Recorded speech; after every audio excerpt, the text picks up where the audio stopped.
Hello, and welcome to the Voice Vibe. I was just talking with my co-host, and we were having a good laugh. So, how are you today? How are you, singers? Singers, this is what we do. We sing, we learn about singing, we're talking to you about singing. We've been singing professionally for so long, it's almost making me feel very old. But the whole reason for us being here is to help you singers, get some insights, get some inspiration and some guidance on how to advance you along your singing journey. Because let's face it, at the end of the day, you have a singing dream.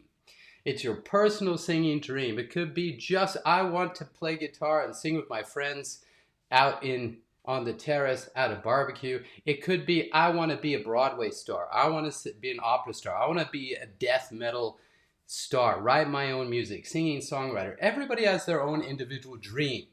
And you have to take steps to get there, right? It's great to have a dream. Whatever you can visualize and imagine, I believe you can achieve. But you have to have the steps to get there. And so what we want to do is share our experience with you and help you, inspire you, give you whatever guidance, any little bit of wisdom you can pick from us, and let that inspire you and move you forward along your singing journey to realizing your own personal singing dream. I love my guest today, and Aliki is the name of my guest. Aliki. It's such a cool name. And she's laughing at me right now. I'm going to introduce you to Aliki, but what is special about Aliki? This is somebody that is passionate about helping singers, personally incredibly passionate about what she does. And we're going to be talking about the world of vocal distortions, because vocal distortions for so long, decades and decades, singing teachers would say, oh, don't do that. You're going to ruin your voice. And then 40 years later, people are still singing 300 shows a year doing vocal distortions. So they started to think maybe there's a way to do this without trashing your voice. Now, let's be honest. There are probably more singers in that phase that trashed and destroyed their voice than the ones that actually made it through. That's because we didn't have a lot of knowledge. We didn't have a lot of tools. We didn't have a lot of know-how. Now we do. There is safe ways and effective ways to sing all kinds of vocal distortions, and that's what we're going to talk about today. So welcome, Aliki. Hi. How are you today? Oh, I'm doing okay. I'm disorganized today, but it'll be fab. We'll That's figure it all out. all right, great. We got our headsets on. We look like pro podcasters here. I'm a little bit high energy because same thing. You know, this is real life, people. Let's talk real life, okay? Real life is that my daughter today had to go to camp. And daddy is getting up and getting her ready. And guess who woke me up? My daughter. She's like, boof, daddy, boof, daddy. I'm like, all right, go get dressed and eat your food. And then a few minutes later, she woke me up again. It seemed like a couple seconds later. And I said, all right, let's get you dressed. She's like, and eat your food.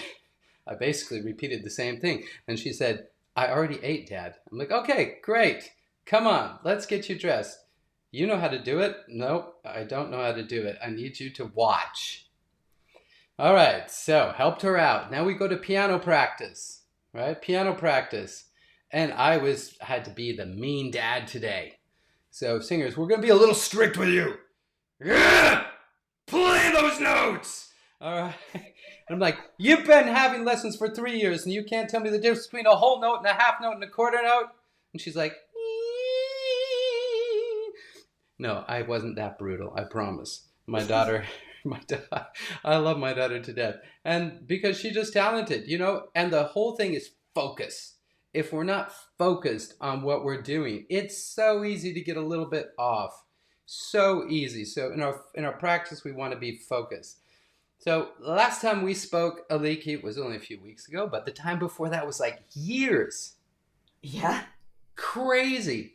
So I had Aliki on on the Voice Masters live stream talking about distortions, because realistically, in the world of distortions, how many really highly qualified people are out there teaching it? It's still quite a small number. So this is pretty groundbreaking stuff. Tell us a little bit about your journey. Did you just, as a child, walk around going, "I'm not going to school today"? Oh, no, no, no. Absolutely not. No, I was one of those many, many, many kids that never, ever made a distorted sound. And as an adult, I feel deeply confused when people say, children make these sounds and so do kids. And I'm like, well, no one in my entire school ever did. So I don't know who we're talking about, but I've definitely heard some kids on trains make those sounds in English-speaking countries. Question marks. But seems to be a thing. No, I was very squeaky clean. I was not interested in distortions. Um, I always listened to metal, and I always liked metal, but I always liked the entire umbrella of metal. So it wasn't just extreme metal, death, black, and all of that, even though I love that stuff. And I made a couple of sounds during my teenage years and thought that it wasn't particularly interesting. Yeah. The arrogance is it just does it by chance, happens to do it without pain, and then it's like, whatever, and moves on with life.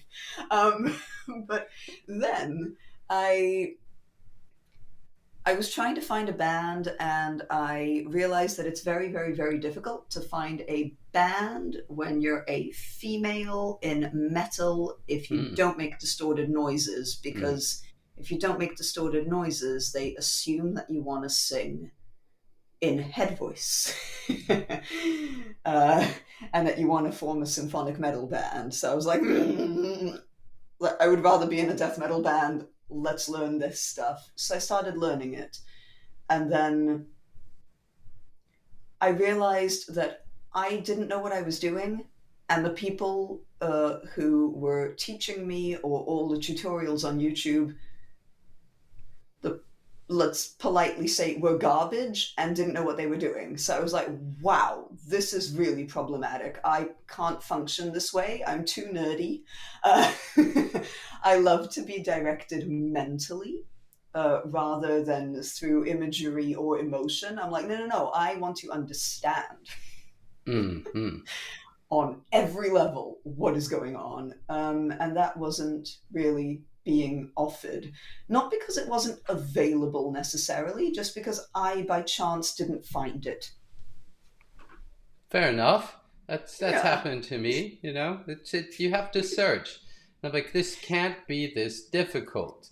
Why? Is there something wrong with me? Right? It's just I'm not a born singer. I've had those feelings, and that led me to search. There's something I do respect a lot about you, is you're incredibly curious, and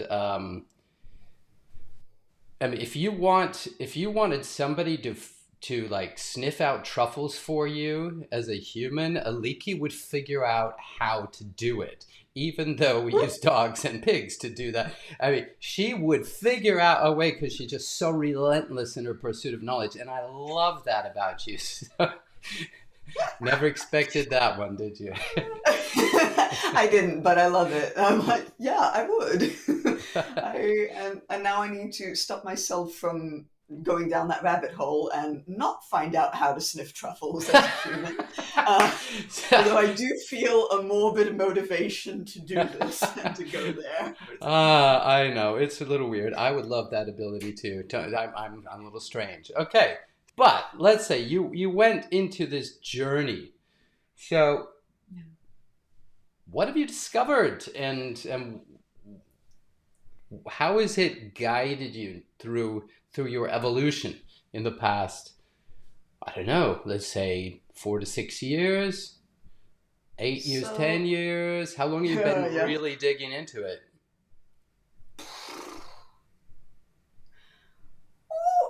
Definitely 10 years at this point, non-stop.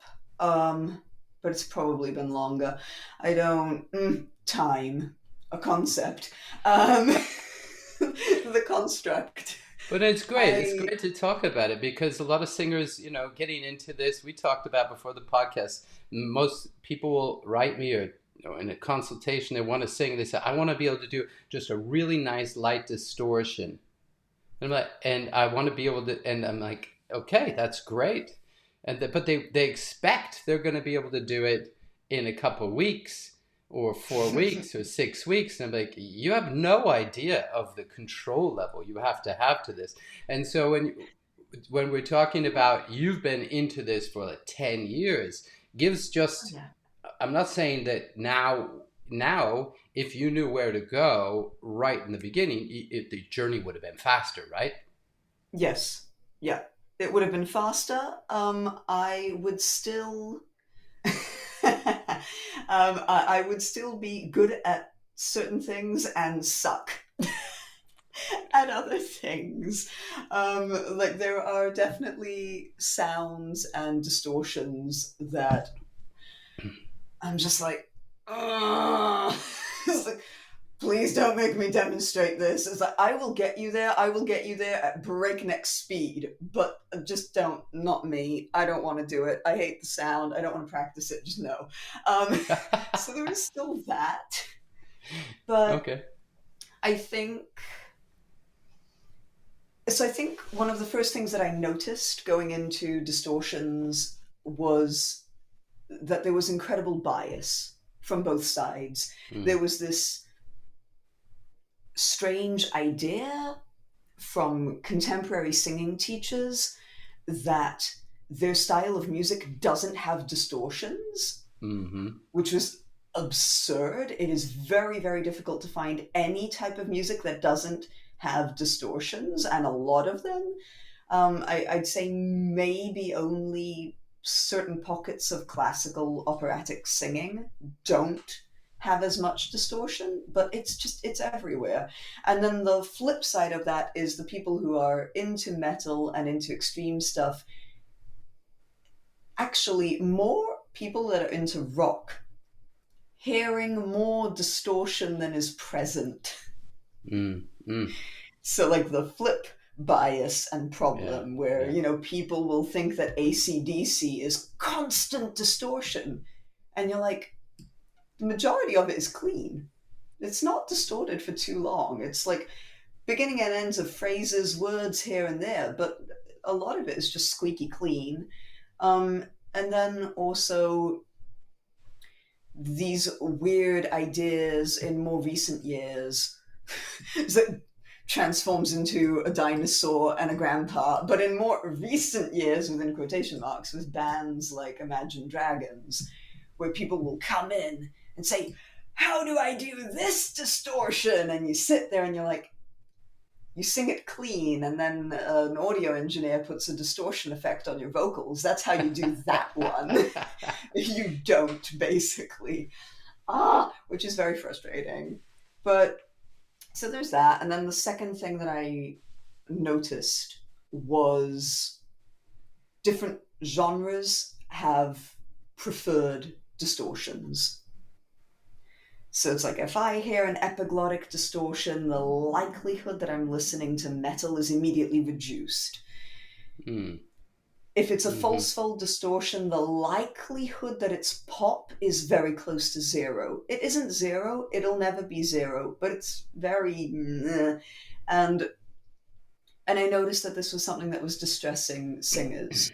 Mm-hmm. So you'd get, let's say, gospel singers coming in for lessons, and they had had a lot of lessons about distortions, and a lot of people had told them how to do growls and how to do basically a false vocal fold vibration, and they were so distressed because they could hear that it's the wrong distortion because they were Mm. looking for epiglottis, and they were like, this is not the right sound for gospel.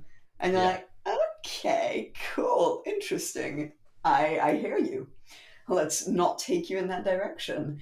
Um, and then, of course, there's the practical stuff, which is the names and how we refer to distortions is just an abomination. It is absolutely unhelpful. It's terrible. It's What do you mean? What do you mean? Let's unpack this. It's great. Names. I've thought about this a long time. Well, again and again and again. Basically, it's like, why do people coming up with these names? Right? Just today, what is the big deal with the term compression? You know, when did adduction become compression? And if you look at any medical literature, any science, or any research, you know, it's like it's not compression. But if you look at 30-Day Singer or some other trendy technique, it's called compression. It's like, okay, I guess we just have to go with the trends. People want to give everything a name. We're humans. What did the first humans do? They named everything. God said, name everything. Okay, I guess if it doesn't have a name, it doesn't exist for us. So there is, you know, that core motivation. Let's give this a name. People are like, oh, that's a cool sound. What's it called? It's called, you know, we need to give it a name. So, yeah. but you're absolutely right. Names can be troubling. So unpack that for us a little bit. So we like to name things. It is the way that our brain organizes and structures the world. It's like labeling things and creating labels for identities and stuff like that. It's an illusion. It's a construct. And it's a mass delusion that we collectively agree to participate in. It becomes very problematic when we start thinking that this mass delusion is reality. That's challenging.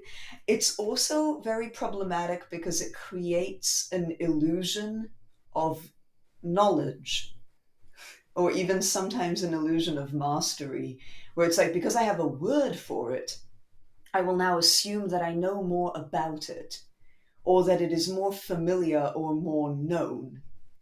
And we're like, oh, well, that's false fold distortion. And it's like, yeah, and it originates in a truth, which is that the false vocal folds are active and are vibrating and are creating the sound and part of the result. But does that mean that we understand what's going on?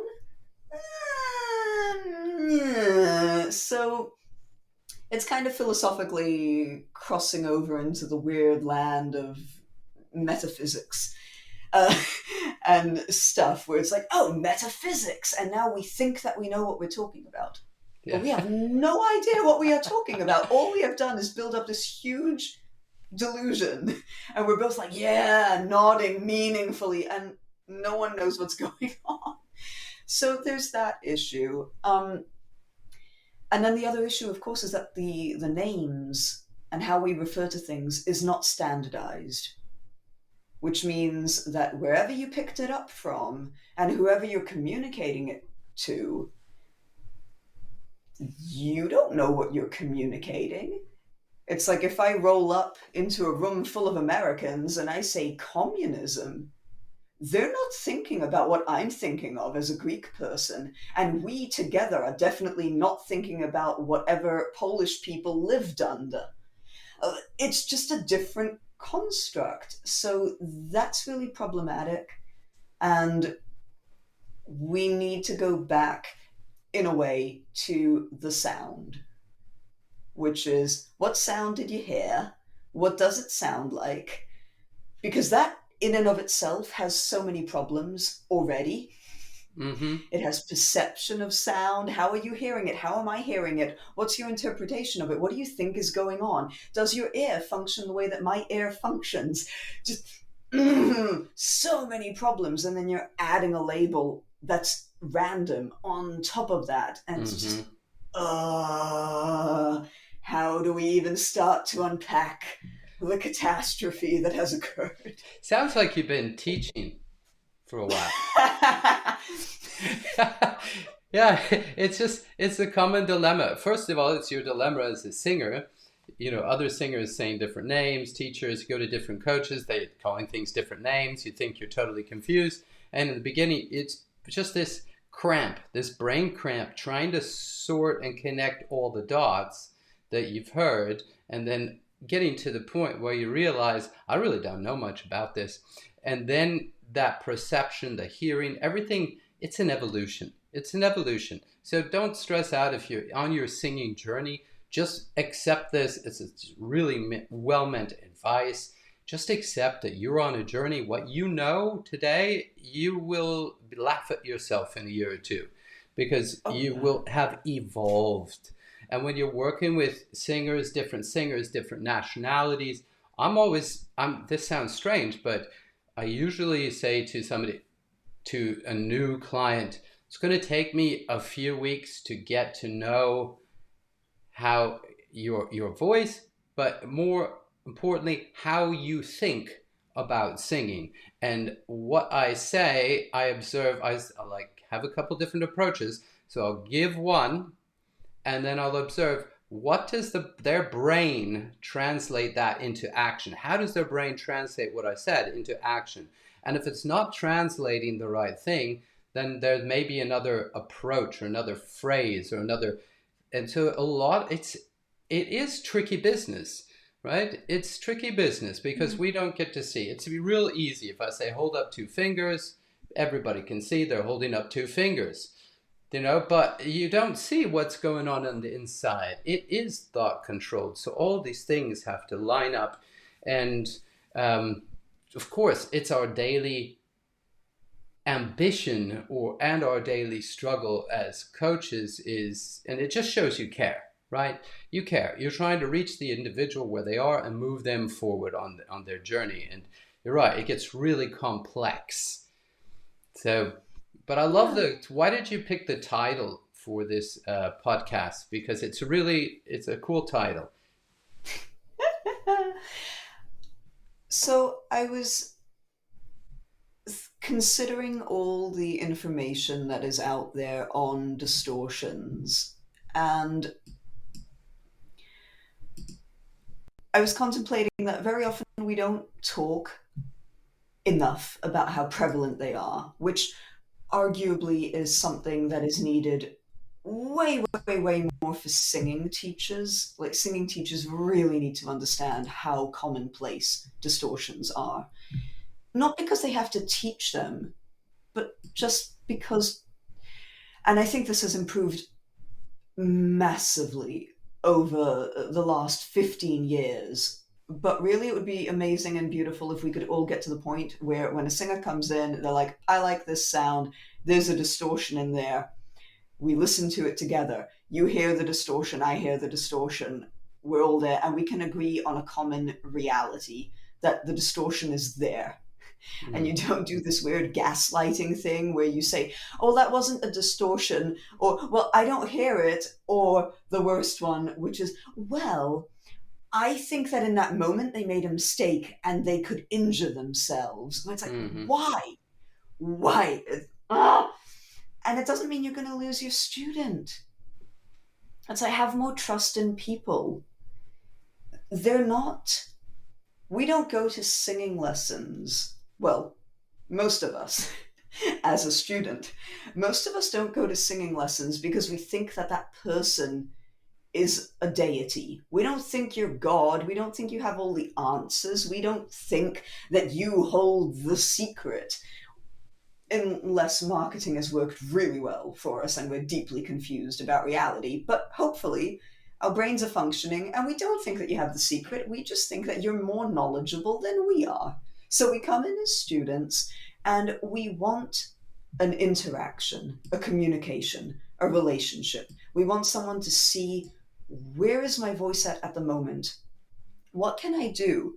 What are my struggles? I want to go into a room and be able to swear at my singing teacher for like 35 minutes about the fact that I practiced and nothing came of it, and that I had a garbage week and it's been terrible. And I want them to just be a human and just be like, yeah, because the likelihood is if they're teaching, they have that experience. They've been there. They know what that's like.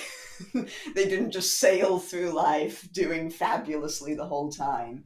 So it really is about connection. And it really is about trusting that connection and knowing that if there's something in your toolkit that you don't have, that student might go to another teacher temporarily for one lesson or for a couple of lessons, or you can have lessons together where you observe what they're learning so that you can then help them practice. And it's just this huge thing. Like, you're not going to lose them just by saying, oh, yeah, that thing is happening. Yeah, I don't know how to do that. I don't know how to teach that. So there's the prevalence side, which is very much the teaching side, and then the practicality side, which is what are the magical things that human beings are not talking about around distortions, such as the names are not standardized, the initial sounds that you make can be so grotesquely irrelevant to the final product that you need to trust the process even more sometimes than in clean singing. And if you've ever had clean singing lessons, you'll know how different the initial sounds are from the final sounds. Like, it's horrifying, and it can be even worse with distortions. So things like that, and the speed of acquisition, of course, is a huge one. It takes really long to learn distortions for most people. It's not a fast thing. And why is no one talking about it? Arguably, because it's good marketing, right? You know, you just roll up, you say, I can get you there in one lesson. And it's like, why? Why are we lying? I mean, I guess the answer is money, but if we tell people it takes longer, theoretically, this is going to sound really cynical and bad, but we get more money. Yeah. And that's not saying that I am not trying my damnness to get everyone there within one lesson. You think I don't want to be magic? I want to be magical if possible. I want to get there quickly. I want you to be super happy and excited and motivated in every lesson, but I can't guarantee that. Yeah, I think it's just being realistic, Yeah. Be realistic with yourselves as singers as well. Yeah, sure, we can get you to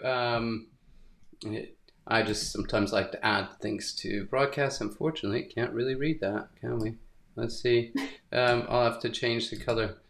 Anyway, color, it's right on me. How about if we put it in white? Is that any better? It's a little better. So, you might be able to make the sound really quickly, right? But to actually utilize the sound and have control over that, it's a whole different situation. Can you talk to us a little bit about how long it took you to feel comfortable with the various distortions, and also about the ongoing process of what you're doing right now? Because my son's in the other room and he's got his music just cranked up, and if I don't go turn it down, you're all gonna hear teenage singing. So I'm gonna give Aliki the stage for about a minute. So I always describe myself as a bad student. I'm bad at most things in life. I'm very average. I'm very much not talented in anything.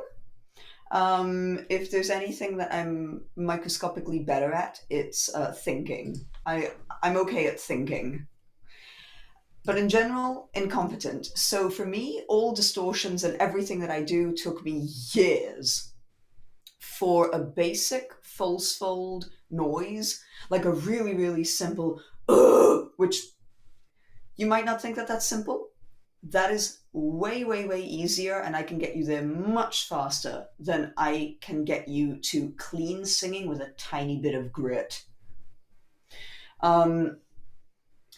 That took me definitely 2 years. And I think it's also a question of how frequently and how much you use it. The more you use it, the more you realize how much you suck. And the more you realize, wow, it's really variable. Oh my goodness, it's so different from day to day. Wow, I'm really bad at this. So it's like a whole thing. I think there's something very, very noteworthy, let's say, about the 5-year mark in any activity in life. It's like if you've been doing it for 5 years, fundamentally it is different to the beginning. My favorite thing is always like people who have like 2 or 3 years of classical singing lessons. And like, I had classical singing lessons, and immediately like they come in the room and you're like, that's less than 5 years. You just, you can hear it. It's so audible with classical singing, and it doesn't matter how good they are. They can be mind-blowingly amazing, but you're just like, okay, cool. We're not at the 5-year mark yet. So for me, very, very, very difficult. I struggle with everything. Everything takes very, very, very long. I think the kind of noises and sounds that it would take me, let's say, 6 to 8 months at least to make within my teaching, I have usually reduced this to a handful of lessons, maximum 2 months, which is magical. And I wish that was my reality, but it doesn't matter. We'll just give it to other people. It's like, but I'm also very lazy. So I'm always trying to find the most efficient way to do anything. And in a way, that really slows down the process significantly. It makes the quality of the process really, really good, but it makes it very slow because I'm not willing to just push through it or do more or use more. Like, nah. I don't know what I'm doing. So there's that. I think it's interesting. Go ahead. I think so just to speak to expectations that humans have, it's a slow process. It's going to take a while. There is no way to know how long it's going to take. You could be lucky. You could be unlucky. Just the only thing you can ever ask a singing teacher is what is an approximate average from humans? And that's the only kind of information that we actually have. How long it will take you, anyone that thinks they can answer that question, run. Just run a mile away from them. They're scary. But distortions, because they don't have standardized names, and because there are some names, let's say, that are standardized, like, let's say there's a majority agreement on what false-fold distortion tends to sound like. But the problem is that any distortion, no matter what category it belongs to, whether it's fry, false-fold, arytenoid, epiglottic, whatever, is not a monolith. So when you roll up into the room and you're like, I want fry, that doesn't necessarily communicate the level of information and specificity you might think it communicates. And we need to figure out what that specificity is, because depending on the exact type of distortion that you like, we might move in vastly different ways, and we might do really, really different exercises. So distortion is not a monolith. So just be aware of that. Have little references, have things that you can show or indicate. And as much as I love specific examples, we want a combination of specific and vastly broad examples because Hmm. we need a gray area of error. Is that Yeah. if we can't get you exactly to that specific sound that you absolutely love and that motivates you and makes you feel alive, what is the most successful degree of failure? Let's say, like, if we can fail in this direction, you'll be really happy and you'll love it, but if we fail in that direction, you'll be devastated. So we want broad stuff, so the bands that you like and the general sounds that you like, we care a lot about that, and more specific examples, really, really interesting. Hmm. Remember, you can choose to sound more or less like someone else. Human beings are capable of imitating each other. It's really fun. There's nothing wrong about sounding like yourself, and there's nothing wrong with sounding like someone else. It's all just a broad skill set. Be open to all of it. I'm with you. I'm with you on that. Um, Yeah. I'm gonna try and get the right The right background. yeah, I got the color background, and it's like bordered in. It's edited, but where's the text background? So we're just gonna flip it to white. So I think it should be able to see it. Ha. So, question for somebody that knows you, and it's a great question, right? Because this is probably one of the typical mistakes you can make. If and there's you go, the growling. First of all, like you said, okay, what's growling? Yeah. How loud can you growl Yeah. live? Right. So now for Yeah. me, I'm thinking, which growling do they mean? Right. Yes. And because people use the word a little bit differently. Uh, yes. So she So, said, "Say, can you please ask this instead of me?" Of course, of course. Yes, it's a great question. yeah. Talk to us about it. So, if somebody comes into you and says, "I want to learn how to growl," Yeah. what are a couple of possibilities of sounds that come to your mind where you want to ask a follow up question to them Yeah. and say, which So, distortion are you after? yeah, they statistically they are most likely to mean false vocal folds or epiglottis. Depending on what rabbit hole they've fallen under, they might mean arytenoids. And if they've fallen really deep down some absurd Reddit rabbit hole, they might mean fry, in which case like we need to have a very interesting conversation about how they got there, why. But whatever. Without saying that the terminology is incorrect or that the sound that they want to find Right. is wrong, but is that what they want? Yeah. First, Um, we're going to clarify what are they after, because different sounds will have a different answer to this question.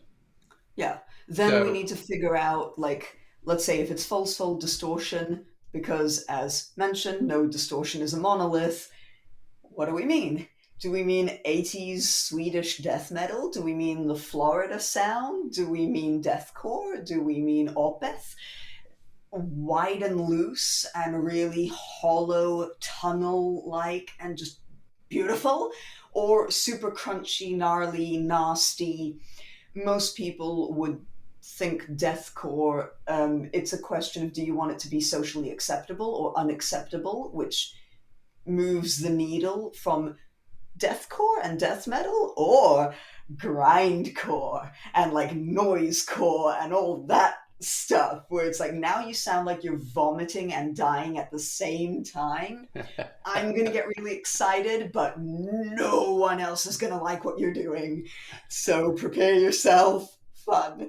Um, so it's all those questions, and I would say if we're talking metal vocals and we're talking, let's say we're talking death metal or black metal, my volume capacity is identical to my clean volume capacity. Any volume is game. It's like, let's do it. I can go super loud. The quieter I go, if it's false vocal folds, the harder it becomes. And sometimes the more painful it can become.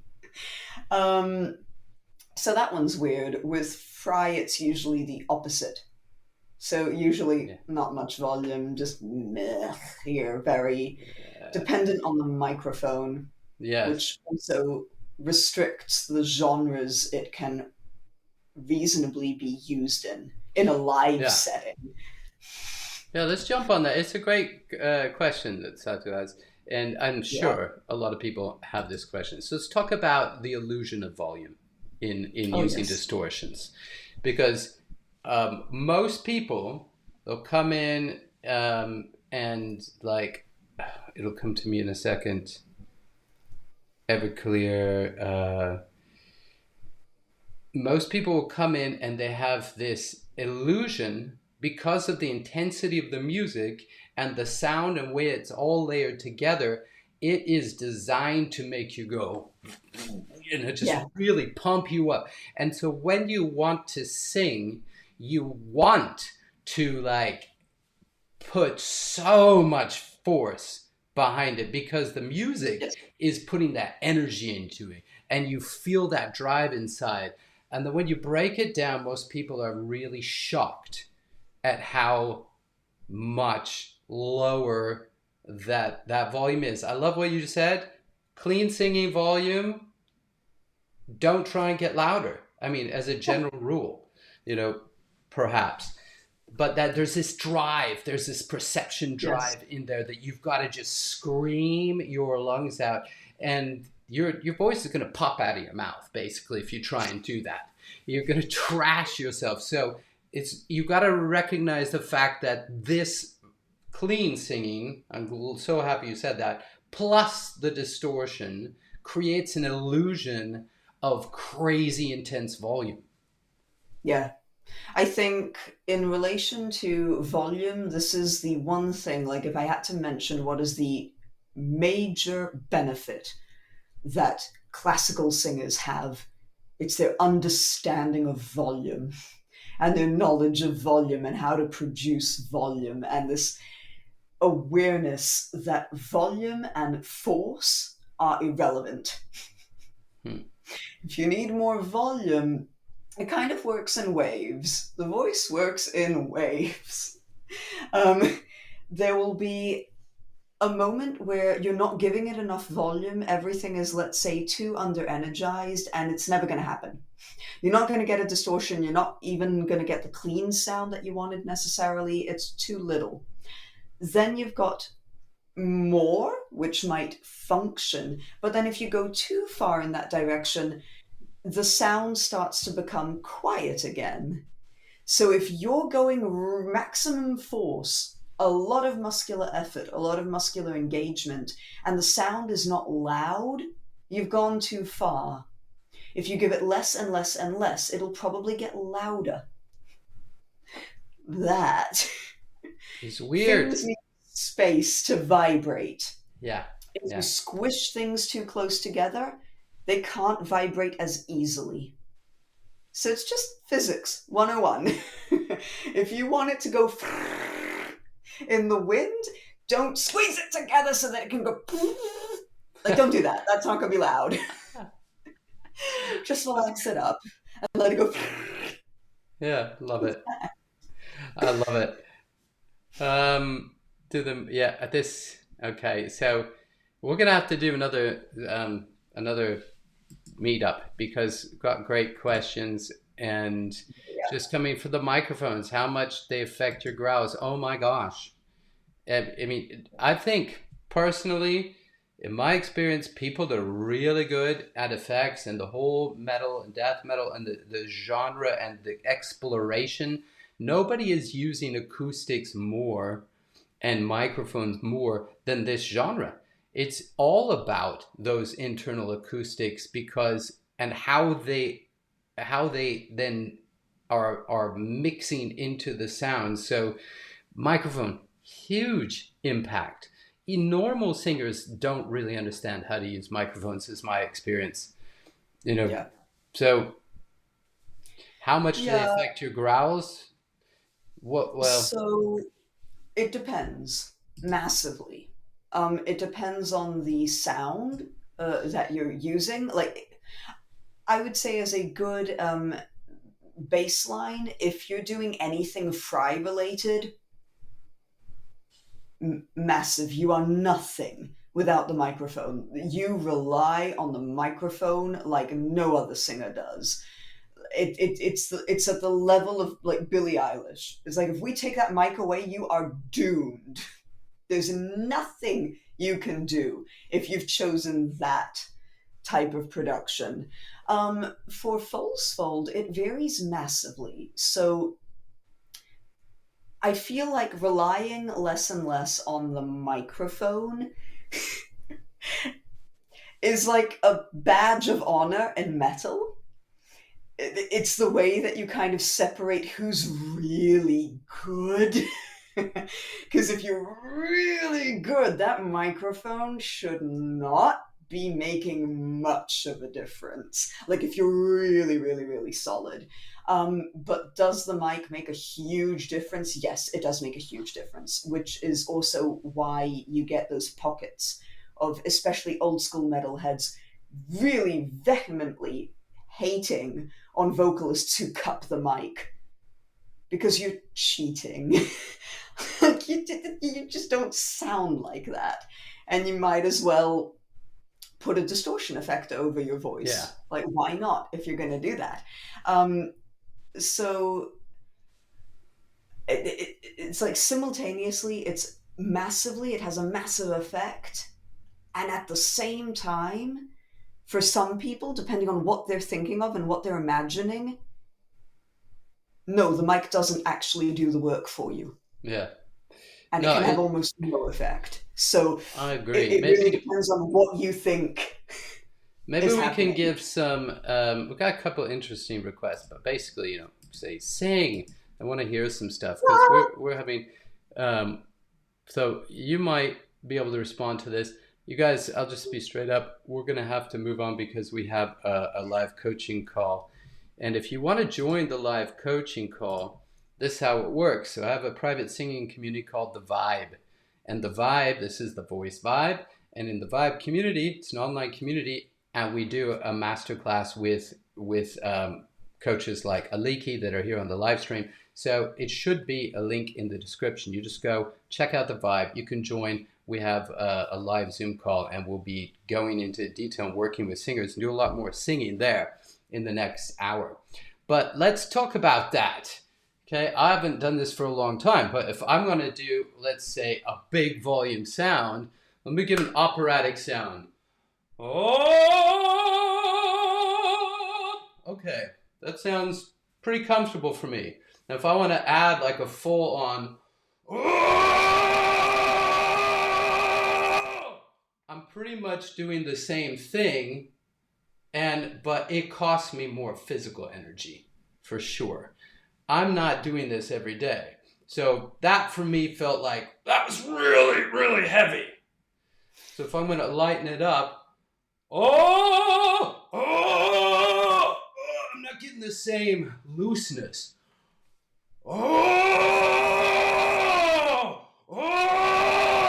It feels pretty comfortable. It's still very dark, but as far as terms of the microphone, no, that mic's not doing any extra work for me. It's a lot of power. Just an example of maybe that fits from my own personal, what I would call a form of growling. For me, it's just everything's just getting a lot of different things moving there, and it's a fun sound. I love making this sound, But if I'm going to do that on a regular basis, I'm going to have to practice and get it fine tuned a little bit. So, what about? Do you understand what the Super Blonde is asking you? Word painting, metal lyrics, and Yeah. So The first thing that comes to mind, which is always the first thing that comes to mind, just for me, is the word soil. It's like the Soil. first word where it's like, if you're gonna growl soil, I want you to make a real meal out of it. Like, I really want that soil. I want so many vowels. I want you to move through so many I vowels, love that. and I want to feel fundamentally as if the relationship with the soil is violent, because I don't want the Nightwish symphonic metal. Oh, we're one with nature. I want Oh, yeah. conflict.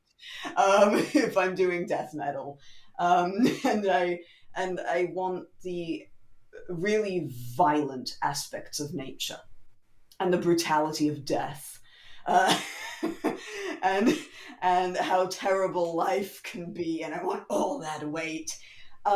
So there's the vowel aspect of it and how you navigate the vowel. Um, Really weird statement in relation to the vowel.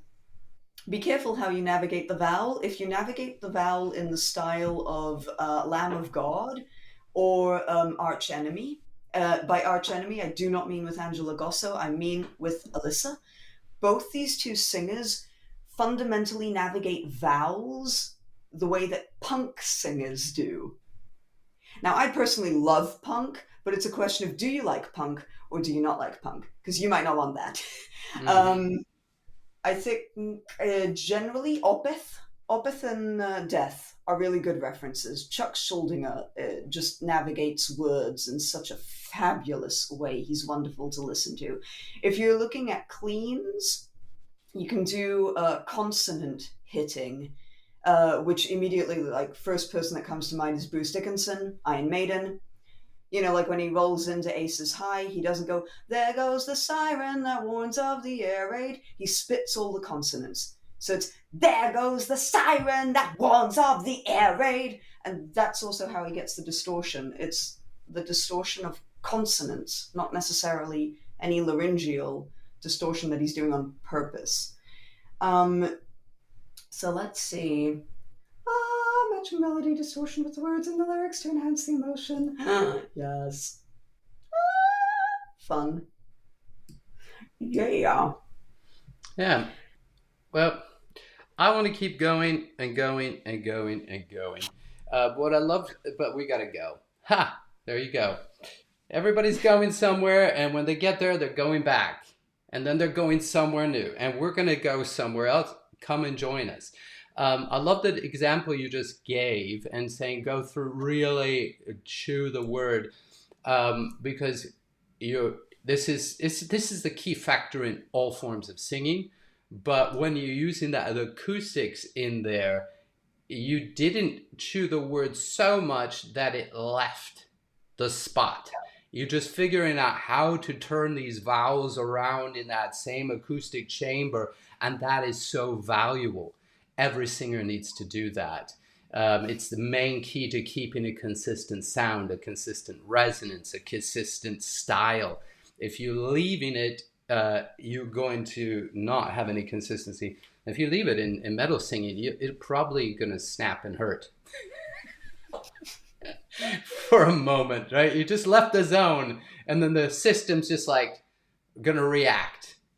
Thank you so much, Aliki. It's always just a pleasure to talk with you.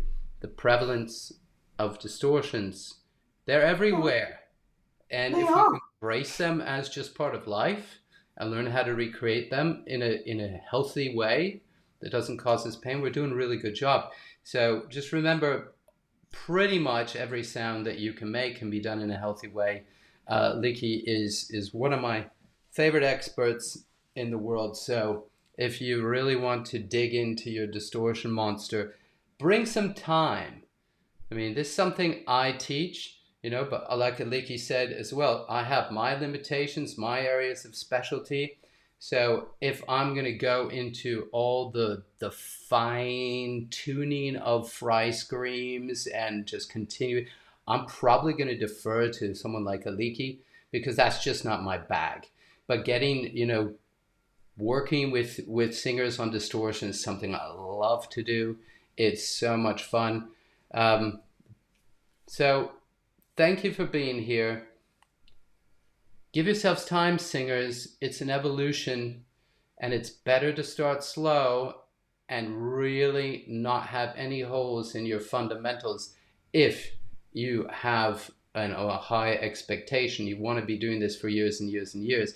There can be no holes in your fundamental technique. So it's the slow but the fast way. It really is. Take it from me, maybe Aliki as well, who I always wanted to move fast, and I always had to go fast, backtrack fast. You will have to come back to it if you don't work it out. So take your time. Thanks for being here. Anything you'd like to say in the wrap up here? No, I would say the only thing is that your body is not a linear event, whether it's physical or in your mind. It is not linear, so don't expect linearity from it. And that means that, if you want to start screaming and distorting and whatever, it doesn't mean you have to sing clean first. You can do them at the same time. You can work on things. So just don't expect anything linear, and don't expect linear progress either. Just chaos. Yeah. Progress is not linear. Investing is not linear. Life is not linear. It's a roller coaster. Enjoy the ride. You're going to be scared, and then you're going to have a great time, and then you're going to feel like, oh my gosh, I don't know what I'm doing, and then you feel like, I figured it all out. I can sing, and the next day you'll wake up and it's gone. Where did it go?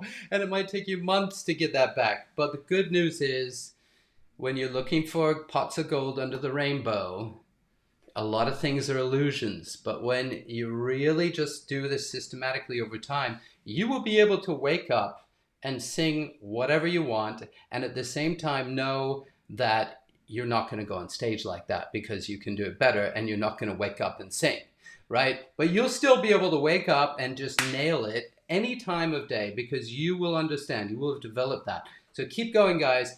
Thanks so much for being here, Aliki. Thanks for everybody tuning in. Give Aliki some love and follows. She's a fantastic expert in this space. I highly recommend her. So check her out. Follow, like, subscribe. Have a lot of great episodes coming up here on the Voice Vibe. Join us in the Vibe Live if you'd like to work with us individually, ask questions. We'll see you guys very soon. Take care, everybody. Thanks, Aliki.